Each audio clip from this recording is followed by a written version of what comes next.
Oi, gente, meu nome é Mariana Fischer, eu sou professora da Faculdade de Direito do Recife, da UFPE, e queria agradecer muitíssimo ao Filoportal, ao pré-acadêmico da UFPE, pelo convite para conversar um pouco com vocês sobre feminismo e filosofia.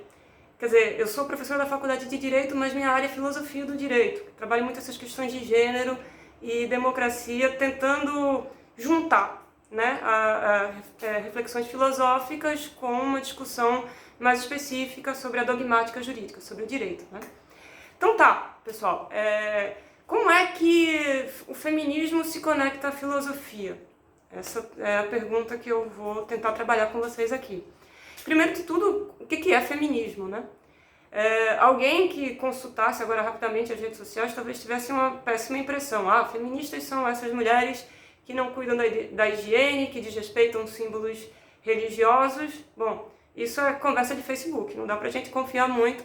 E principalmente é uma conversa sobre feminismo que é um feminismo caricatural, inclusive pintado pelos adversários das feministas. Então vamos tentar entender melhor o que é. O feminismo, tal como a gente compreende na contemporaneidade, ele tem um marco inicial que a gente chama de primeira onda do feminismo, que data do começo do século XX. As feministas, sufragistas, nesse contexto, elas demandavam sobretudo o direito ao voto, direitos políticos muito básicos. Tem um filme muito legal chamado As Sufragistas que ilustra muito bem esse primeiro movimento.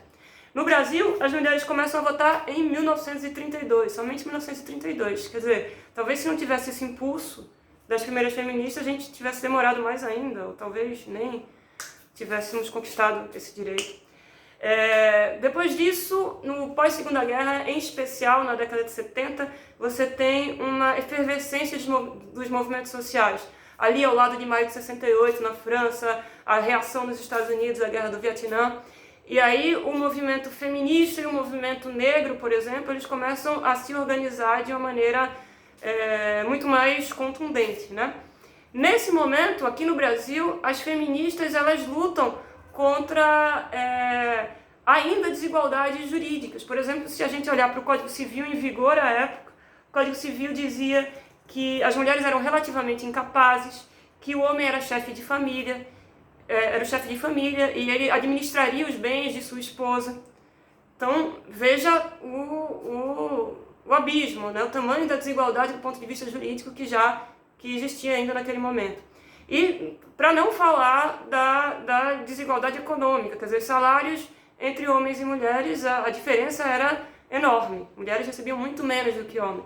Agora percebam uma coisa que já dá para talvez ficar claro para vocês. Tem muita gente que diz, o que é o movimento feminista? O movimento feminista são as mulheres querendo estar numa posição de superioridade com relação aos homens. Não é isso. O feminismo ele surge a partir de um ímpeto igualitário.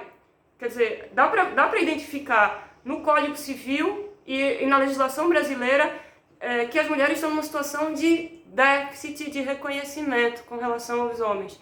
Então há dados objetivos que dizem, não, para que haja igualdade, as mulheres precisam dar alguns passos ainda. Então é isso que o movimento ele buscava, nesses dois momentos específicos.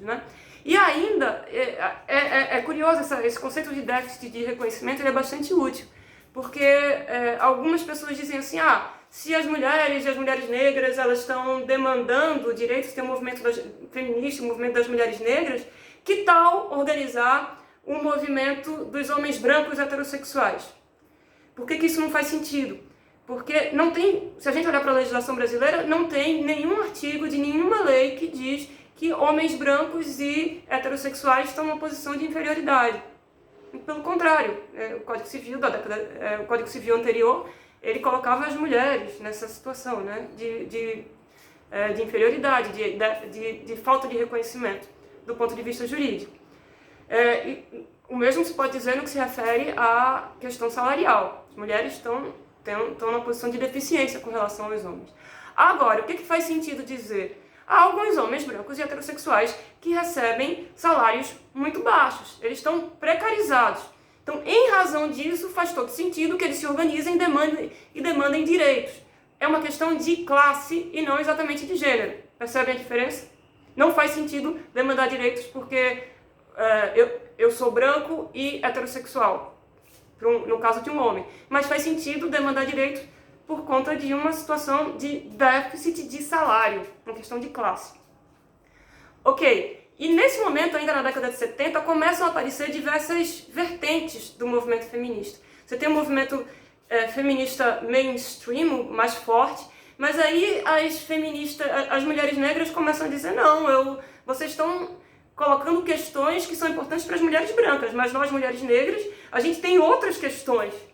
Por exemplo, a questão do trabalho doméstico, a questão dos salários, da maternidade, da vida nas periferias. E aí já começa o embrião do que a gente chama hoje, a gente tem a terceira onda do feminismo que começa a partir da década de 80, que é o feminismo das diferenças. E aí você tem diversas vertentes do feminismo que emergem nesse momento. Você tem o feminismo negro, o feminismo socialista, o feminismo pós-estruturalista, um feminismo liberal. Queria insistir, tem uma vertente do feminismo que é o feminismo liberal, então não faz o menor sentido confundir feminismo e marxismo. Veja, primeiro ponto aqui, é muito melhor falarmos em feminismos do que em feminismo no singular, já que tem tantas vertentes e vertentes rivais, por exemplo, de um lado feminismo liberal e de outro feminismo socialista. Então, essas diversas correntes do feminismo que se organizam cada vez mais,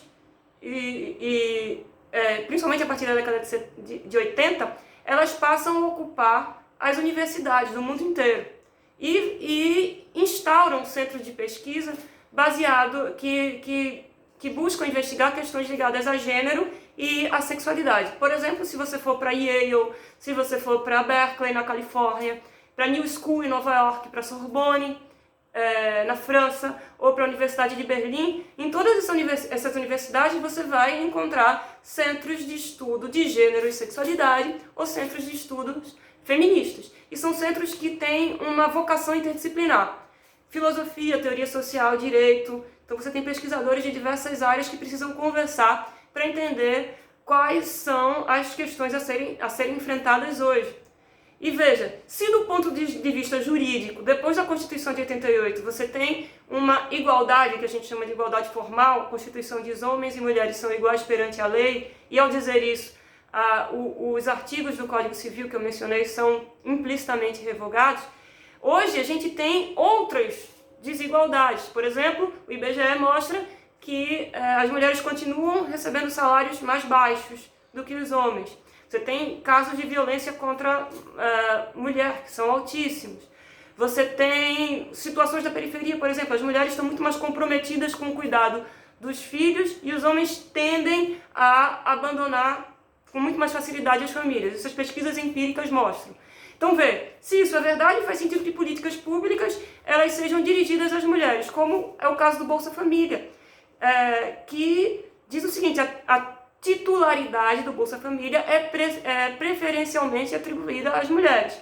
Percebe a importância de investigar como é que essas desigualdades acontecem hoje? É o trabalho desses centros de pesquisa. Então veja, como eu disse para vocês, existem múltiplas vertentes do feminismo hoje em dia que associam feminismo e filosofia e organizam esses centros de pesquisa. Feminismo pós-estruturalista, feminismo negro, feminismo liberal, feminismo socialista. Eu vou falar um pouquinho de duas dessas vertentes. Duas vertentes que estão assim, numa situação de significativa rivalidade. De um lado, o feminismo socialista e do outro lado, o feminismo liberal. O feminismo socialista ele tem a ver com a recepção pelas feministas de Marx na década de 70. Só que Marx não estava tão preocupado com questões de gênero. Então essa tarefa é a tarefa que as feministas tomam para si, né? Ora, mas Marx ele falava em igualdade, mas como pensar essa igualdade em torno do tema gênero? Será que, por exemplo, a gente pensar a família, se a gente tentar construir igualdade no campo da família, isso pode desmontar o modelo de igualdade econômica, o modelo de desigualdade econômica, perdão, essa é um tema, né? Então, as feministas socialistas, elas estão bastante comprometidas com um feminismo que tem essa intenção de transformar o processo de financiarização presente no capitalismo no tempo atual. São feministas que a gente pode chamar que tem esse ímpeto revolucionário. Um exemplo é a Nancy Fraser, da New School, em Nova York, e Angela Davis, da Universidade da Califórnia. De outro lado, há também as feministas liberais. Talvez a maior delas hoje seja uma feminista que atua na Universidade de Yale, nos Estados Unidos. O nome dela é Seila Ben-Habib. Eu vou colocar aqui nos comentários como é que se escreve, Seila Ben-Habib, certo? Então, Ben-Habib, ela está preocupada em pensar as mudanças, mas dentro da tradição das democracias liberais. Quer dizer, como é que os direitos liberais, que a gente costuma chamar de direitos de primeira geração, como o direito à vida, o direito de ir e vir, e podem ser articulados a direitos culturais e a direitos sociais, como é que eles podem ter um papel de transformação social, mas dentro do jogo do capitalismo e das democracias liberais. Talvez a gente não precise transformar o capitalismo para que as coisas sejam mais igualitárias. Tem uma ideia muito bacana da Seila Ben-Habib, que ela diz o seguinte: o feminismo hoje ele precisa ser sobretudo cosmopolita. Essa noção de cosmopolitismo ela traz de um filósofo que é importante para vocês, que é o Immanuel Kant.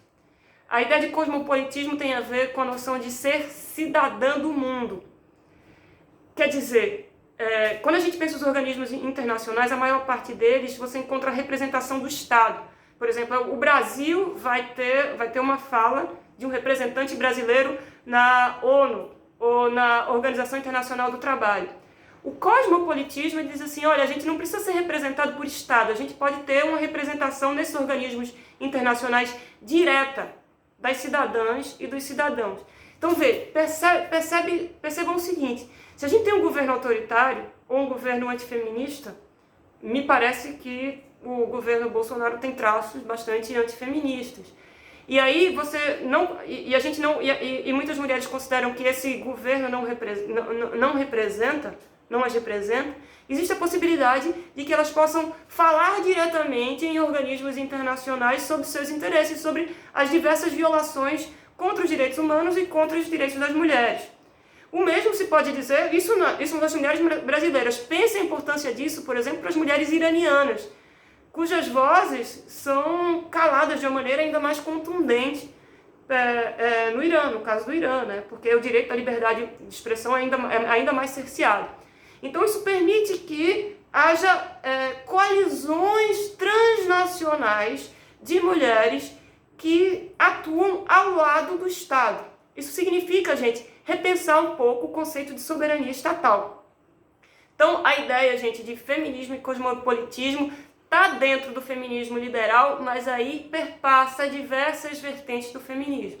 E é super importante para a gente pensar o papel do feminismo hoje. Tá? Eu vou mandar depois outro vídeo para vocês trabalhando um pouquinho melhor as outras vertentes do feminismo. Pós-estruturalista, o feminismo pós-estruturalista, eu vou falar um pouquinho do feminismo negro, desenvolver melhor a ideia do feminismo socialista.